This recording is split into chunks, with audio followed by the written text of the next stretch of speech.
from the Cougar 44. King to throw on play action, has a man, and in and out of the hands. Could have been a touchdown as that ball was wide open to Brian Laddick. Yeah, Laddick had that ball and unfortunately just kind of took his eye off it there at the last second, or he'd have been off to the races. Columbus North kind of doing pretty much what they want to, but Cougars are hanging in there. North finds themselves with 2nd down and 15. Laddick with 2 catches on the season, 1 for a touchdown, almost had his second right there, but was not able to come up with a play on a well-thrown ball by A.D. King. Now it's 2nd and 15 from the 44. Chris Brown in motion. He gets the handoff on a quick trap, but Brown is unable to go anywhere. And it'll be 3rd and long, tackled by DeQuincy Morris, one of the two-way players for the Cougars. I told you what you want to watch for is when you watch your screen, you always like to watch the action away from the ball and just count how many down linemen there are. Now, that time, there were only 4 down linemen. They went to a pretty even 4-4 defense that time and seemed to be able to stop the run a lot better than putting those 8 and 9 linemen down. Let's see what happens this time.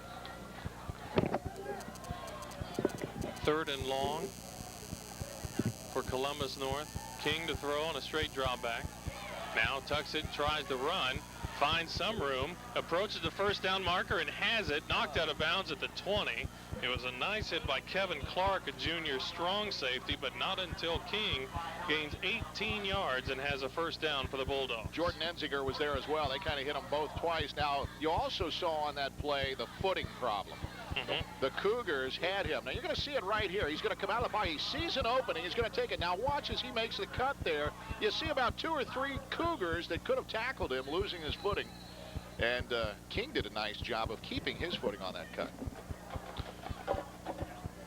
1st down for the Bulldogs. Give to Kleinhans. Kleinhans running off right tackle. Able to fall forward on a nice gain on 1st down. Now this is the problem, and this is the situation that you get into when you have 5, 6, 7 linemen on the line of scrimmage for defense. Once you sustain a block and you get somebody like Kleinhans past that line of scrimmage, there's not many people to catch you. You only got 3 or 4 defensive backs there, and they're also busy taking care of the wide receivers. So that front line has got to stop the initial hit. 6-yard gain to the 15, 2nd and 4. Kleinhans again bounces to the outside, gets around Clark, knocked out of bounds at around the 10-yard line by DeQuincy Morris, but should have another Bulldog 1st down. Boy, DeQuincy Morris, just a nice hit there. Hit him a little high, and I don't think he'll do that again. This Kleinhans, he's a truck, and he runs square up, parallel with the ground, does a great job. Did a nice job of bouncing to the outside that time because there was just nothing in the middle. And they are close to pay dirt again to loss. 1st and goal now for the Bulldogs. And they look to go up 14-0, and Columbus North has not given up any more than 14 points all season. Kleinhans gets a couple yards, but is stopped by Golars. Nice job by Golars, the linebacker. He's a pretty good-looking kid. He's a senior, one of the seniors on this team, 6'3", 225-pound linebacker, which is a pretty good size for a linebacker in the high school, current high school situation. Bloomington North, coached by Rick Wellington, who was in his 5th season. In the first 2 years, the Cougars only won 1 game. The past 2, they won 14, but lost a lot of seniors on that squad. And now on 2nd and goal, Kleinhans running over the left side, tries to get to the end zone, but will be stopped a little bit short. And the Bulldogs will have 3rd and goal. Cougars doing a nice job that time of plugging up the holes. They got about 6 or 7 guys on the line, and not necessarily in the down position. They got a couple of upright backs that are playing the defensive end position and kind of pinching in for this run. And that's what leaves the outside open. And that's why it's very, very dangerous when you don't stop the initial hit coming up the middle. 3rd and goal from the 2. You'd imagine you're in 4-down territory here if you're the Bulldogs. Offset eye in this formation with a couple of tight ends. Kleinhans running left will get to the outside, and he'll score his 2nd touchdown of the game.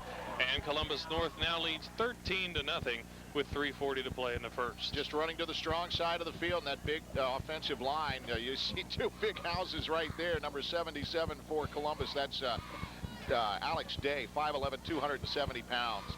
And he is a load, and they just walled off that left side. Also number 66 there, as well as Ryan Mullins, 5'7", 225-pound tackle. Nice job of walling off that left side.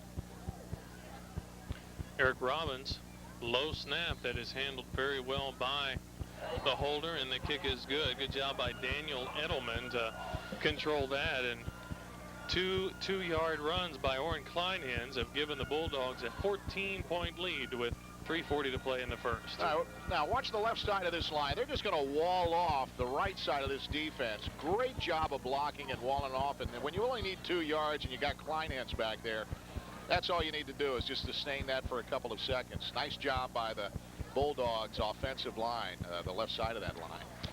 8 plays, 44 yards, 3 minutes and 15 seconds off the clock, as we thank our local Papa John's for providing us with dinner tonight, including buffalo wings. It was very impressive. So better ingredients, better pizza, Papa John's. Well, if anything, Columbus North is consistent. The first one went 8 plays, 55 yards, 2 minutes, 51 seconds. The second one went 44 yards, 8 plays, 3 minutes and 15 seconds. So if you're looking for a positive for the Cougars, they held them to less yardage, but that's only because they had less yardage. The same number of plays, they had to keep the ball just a little bit longer. The first drive was set up with a nice kickoff return by Pat Lane. The second one was set up by an interception by Matt Harmon. And Robbins to kick off again. This one bounces again, taken by Brack Arnold again, and Arnold has some room. Arnold to the left side and gets almost up to midfield. And the kicker himself, Robbins, has to make the play. Brack Arnold with a return, and now Bloomington North has their first highlight of the night with a return to the 46-yard line. Well, and the positive thing is they were moving the football the last time, and unfortunately just a mistake by the quarterback caused him to get that ball over, and now they've got some pretty nice field position here. Let's see if they can keep it and go from possession to possession, looking for some positive. Coach Wellington. One of the things that you don't think about too much, but this is a wing T offense, which is normally the quarterback standing under center. And with this spread formation offense, you will see shotgun formation almost all night. So the exchange is very vital. Stancomb was trying to throw, but the pocket collapsed in a hurry, and he will be sacked for the 23rd time this year, as several Bulldog defenders met at the quarterback, including Stephen Whited. We're going to see this kickoff return again as we watch it here. And just picked the ball up very nicely and took a cut to the outside. Once again, the footing is a problem, and then you can keep yours while others are losing theirs. You can get some yardage. That's a good tackle by the kicker. Nice tackle. How about that? Nice tackle. Eric Robbins saved an even bigger play. Now it's 2nd and 15 for the Cougars. They're going to set up a screen pass here to Quincy Morris. Catches it, has some room, and we'll get close to another first down. He gets the ball across midfield for the first time tonight for the Cougars, and a nice play running the screen pass to the far side. DeQuincy's got some real good speed. He's been a highlight on this ball club, and got to tell you, we were watching that in practice and watching Coach Wellington run that screenplay. And what happens, folks, is that they let the line come in. The linemen take a step, they sustain a block, move out to the right. As soon as Morris catches the ball, he yells something to the line, and then they move upfield. It's well executed that time. Brings up a 3rd and 5 from the Bulldog 48. Stancomb to throw, quick pass, and there's his favored receiver, Drew Spuller, and Spuller, depending on the spot, should have a first down. Drew Spuller makes his 14th catch of the year. And it is a first down. Another senior on this ball club, 6'4", 200 pounds. He's a good-looking wide receiver, and no wonder he's his favorite. He's got some really nice, sure hands coming across the middle there. It is going to be open in the middle, folks. They're spreading out this defensive, this linebacker core. When you've got this many receivers out, you're forced to go man-to-man. And it's going to be open across the middle. You're going to see this formation all night long. Second first down for the Cougars tonight. 3 receivers all bunched on the near side. There's Morris. Morris makes the catch, gets across the 40, and is brought down by Lane and a couple other Bulldog defenders, including Ben McIntyre, one of the cornerbacks. Well, this is exactly what they're wanting to do. They're just wanting to throw the ball and get it going here. Some nice blocking, keeping the defenders out. And DeQuincy Morris does a couple of juke steps there and gets a couple of extra yards. And we've got second and short. And this is exactly where you want to be if you're this Cougar offense, on second and short. Although McIntyre looked like he got faked out a little bit there, he did the right thing and kept Morris to the inside of him where the defense could get him. Now, Stancomb has trouble holding the ball, gets rid of it, and now look at this. Bloomington North with a big play down the far sideline inside the 10. What a play by Stancomb to deliver the ball to Kevin Clark, the 165-pound junior, and Bloomington North gets a big play on what looked like disaster. Well, I hope we get to see this again, because I'll tell you what, Stancomb got hit bad, and it was a kind of tale of 2 fumbles, because he couldn't quite get a handle on the football, and then when he threw it, it was terrible, and the guy catching it had trouble holding on to it. You're going to see it right here. You're going to watch this ball come back, and he's going to lose it. Hey, he can't find a handle. Where's the luggage? Now he throws it. Look at that ball. It's a wounded duck, and he has trouble catching it. And my goodness, nice little run down the sidelines for the Cougar Ball Club for Kevin Clark, a junior, 5'8", 165 pounds, and thank heavens he's got some speed. We got a timeout on the field to loss. Well, that was a nice catch by Clark, who is not one of the featured running backs for this ball club, and one of the few juniors contributing tonight. And there you see Coach Rick Wellington, who... Well, he's a great guy to talk to. Well, he really was. I was a very, very positive attitude for a guy that's been 0-5 and been bitten by the injury bug. And you know, it was interesting to DeLoss get his take on... let's see this replay one more time here. Let's look at it for you. Nice job, but Columbus North really rocks the quarterback, and then you're going to see it right here. Nice little step to the outside. A couple of defenders taken out. That was a nice block by number 34.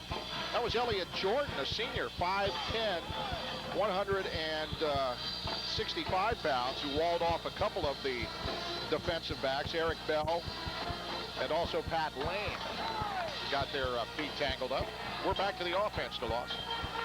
First and goal for the Cougars, and now they're going to try to run the ball, which is running right into the strength of this Bulldog defense, and Morris is hit behind the line of scrimmage for a loss on the play. Well, this is where you run into a problem when you're inside the 10. You're shortening the field, and if you're a passing ball club, if you're going to live and die by the pass, now you've got a shortened field.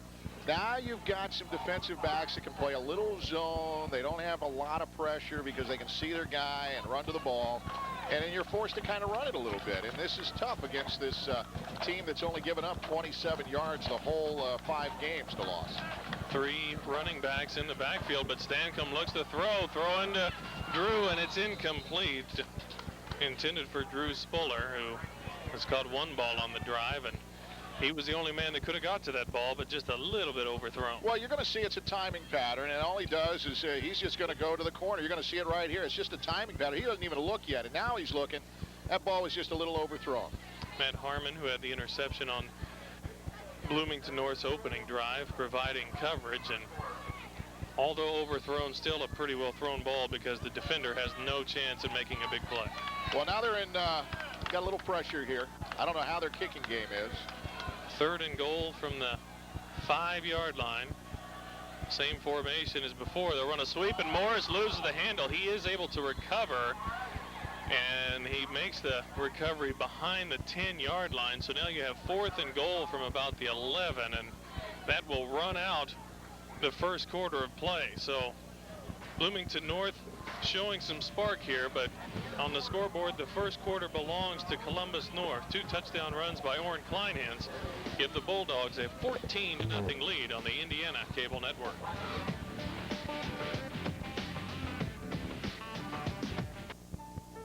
The faces.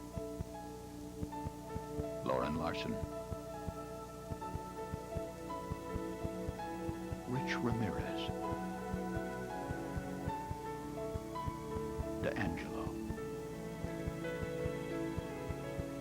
1 out of every 3 people will need blood.